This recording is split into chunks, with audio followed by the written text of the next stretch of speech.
Hey guys, it's Chedic, and in this video we'll be covering the pit amplifier, otherwise known as for me, Amplifier C.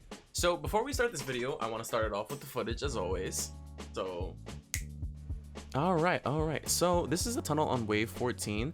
In my opinion, it is highly AFKable, but it's still not perfected AFKable. By what I mean by perfected AFKable is where zero husks will attack anything. So I just need to add a little bit more block off to certain areas.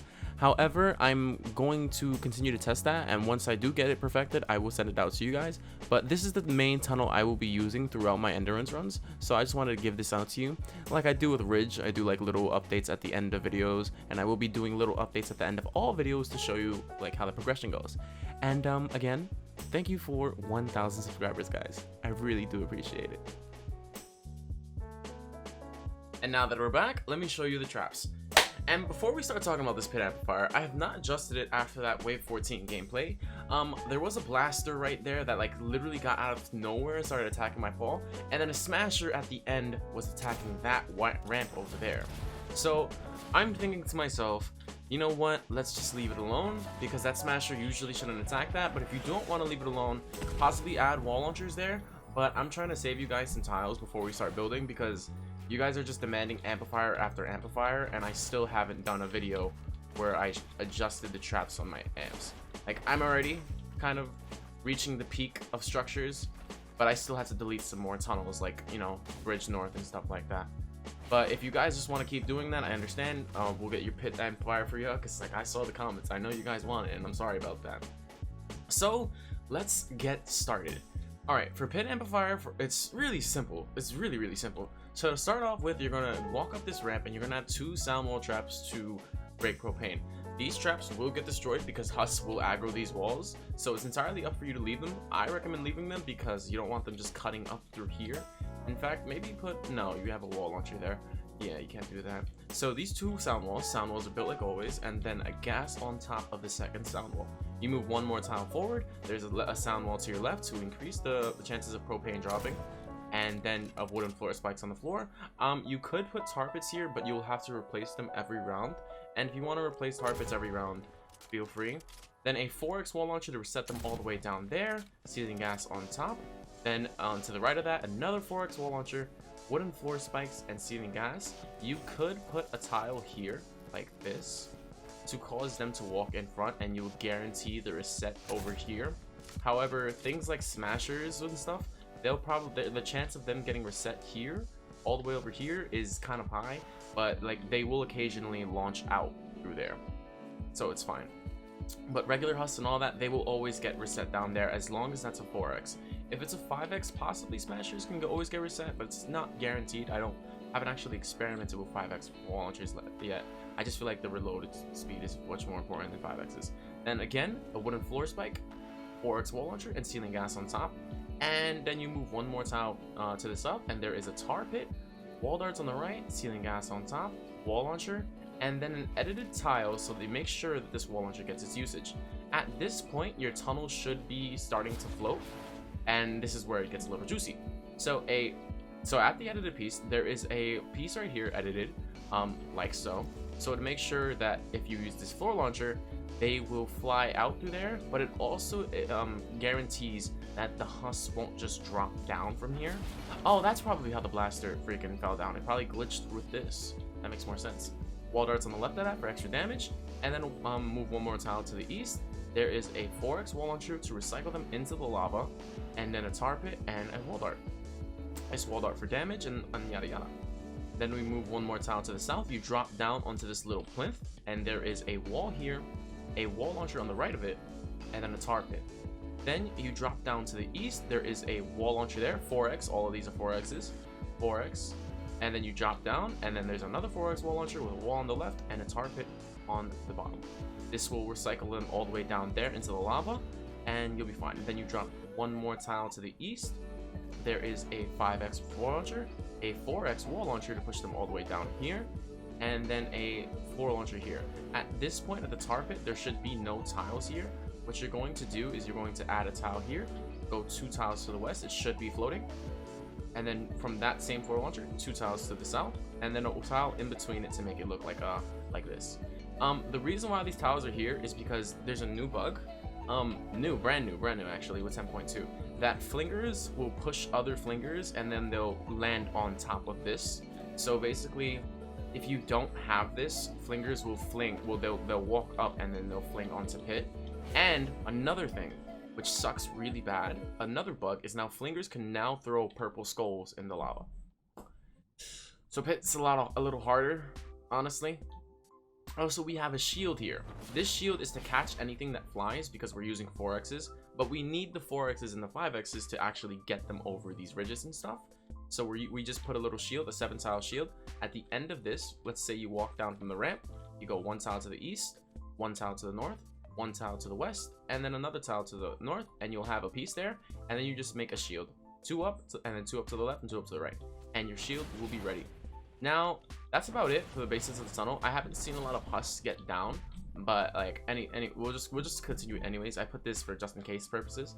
Then right here is another 5x, block it off, and then another 5x, and then they drop down here, meeting another 5x and another 5x to the right. But from here, they'll just possibly just drop down from here. So you should put another 5x here, and then I just surrounded it with some walls, just to like aggro some husks. I didn't really cover the whole amplifier. I honestly don't care if flingers throw purple skulls. Purple skulls don't do damage to amplifiers, but they will destroy the structures. Only husks do damage to the amplifiers when they throw them. So flingers throwing purple skulls is fine, in my opinion, but anything else than that, it's not. Alright, so now let's talk about the block off, which is very important. There is a lot of stages of block off, so we're just going to start, since we're down here, we're going to start down here. So at this floor launcher, we're going, and past this wall launcher, you're going to jump above the wall launcher, and you're going to make a regular sandwich, not a full sandwich, with a wall facing this way, and then it's surrounded by walls. Then you're going to jump to the north of that regular sandwich, and you're going to have another regular sandwich with the pyramid facing to the southwest, and you surround that by walls. Then you jump to the west, and there's a half tile over here for an extra layer of protection, so they have to break it. Then you will jump up if you have a walloper or a ninja. I recommend building my tunnels with ninjas from now on because it's much easier to get around. I recommend Fleetfoot Ken with Soaring Mantis, and you'll be able to like walk wherever you want. So just jump up 2 tiles, a tile, and you'll be able to come here. So there is 2 sandwiches, 2 full sandwiches. Say from this hole, you go to the tile to the south, add a full sandwich. With the full sandwiches are the ones with the tiles in it, remember that? And once you have that full sandwich down, you'll be good. And then you add another full sandwich to the west of that hole. And then it's just a sandwich, it's just surrounded by walls. And then you jump to the left, and you should have 2 walls like here. Just put another wall there for an extra amount of protection. This is to stop husks from attacking that wall right there. They used to attack that wall until I added these walls. If you don't want to have these walls, husks will attack that wall right there, and you'll have a problem on your hands. What you could do if you want to integrate that to your tunnel, you could instead of this here, have it here, and then have 5x's all along, and you'll be able to do it. But it's just a whole structural change, so I wouldn't recommend it. Now we jump back up, and we go to the right side. Now I actually had a bit of damage here, so we're going to change it up just a little right now in front of you guys. So at the beginning, there should be a corner piece at the beginning of this ramp. You should have like a little bit of an L type of thing. So what you're going to do is you're going to be putting a full sandwich here. And in fact, we're going to have to change the structure of the sandwich. And with like a full sandwich with an edited piece from a floor piece edited like so. It should look like that. As you can see, it's just, actually, let me get in there. It should look like this. It's a diagonal piece with the outside protruding from the back of the sandwich. And then another full sandwich, but this time we're going to change the pieces. And we're going to put them like this instead. So these are 2 full sandwiches. From this tile right here, it's another full sandwich to the east, and another full sandwich to the south. And then behind that full sandwich, you're going to be putting another full sandwich. And then this is the ramp part right here. You're going to block it off with a wall, a floor, and then a pyramid, and then 2 walls behind it. And then you should be good to go. I recommend upgrading those pieces when you get the chance.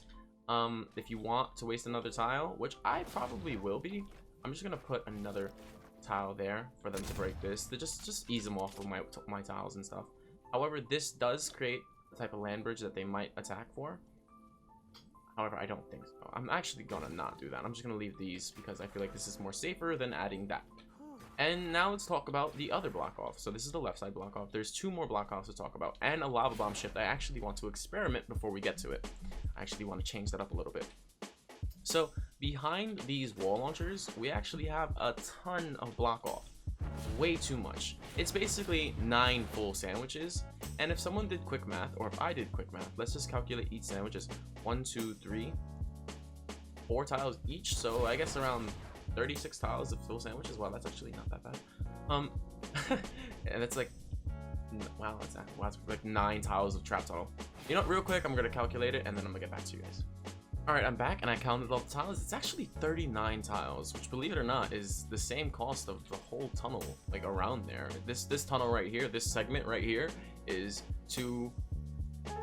Well, all launchers counted, so 2, 3, 5, 7 tiles, and then this is another 7 tiles, and this is another 7 tiles, and this was another 7 tiles. So basically, this whole block off right there is equal to 4 tiles of trap tunneling.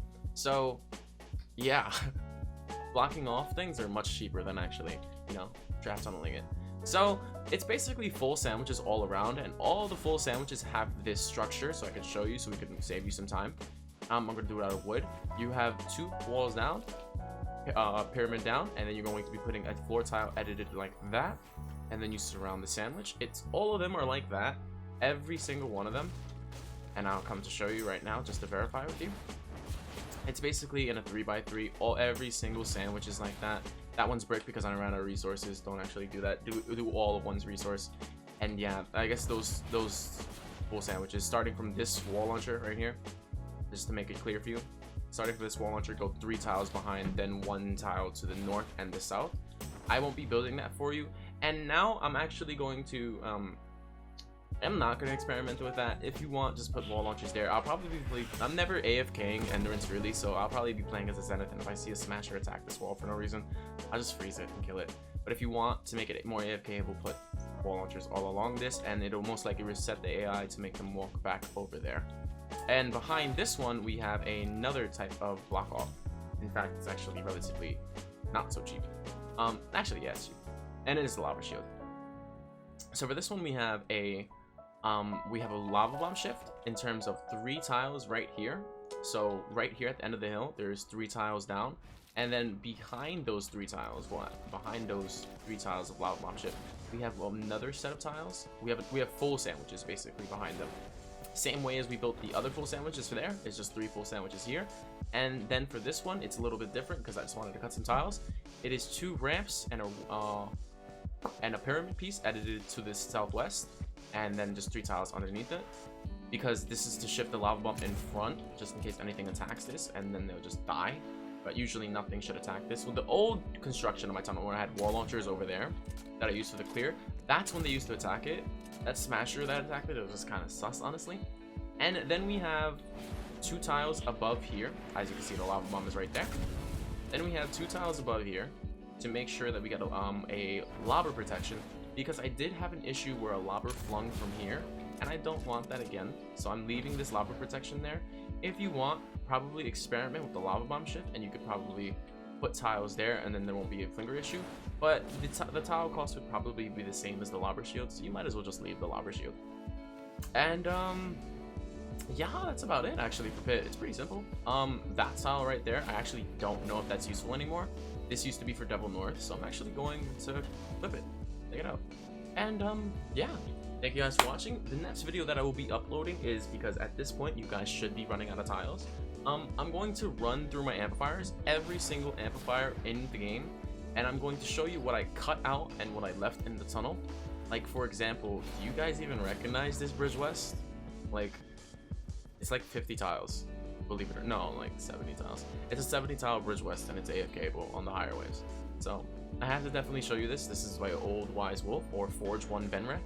And then Sinex Hill West, I did some adjustments to it. I did a lava bomb shift, and I was able to take out the lava shield. I have to get to that. I have to also perfect my new cheaper Hill South. It's not really cheaper actually, believe it or not. And yeah, thank you guys for watching, and I'll catch you in the next one. Toodles.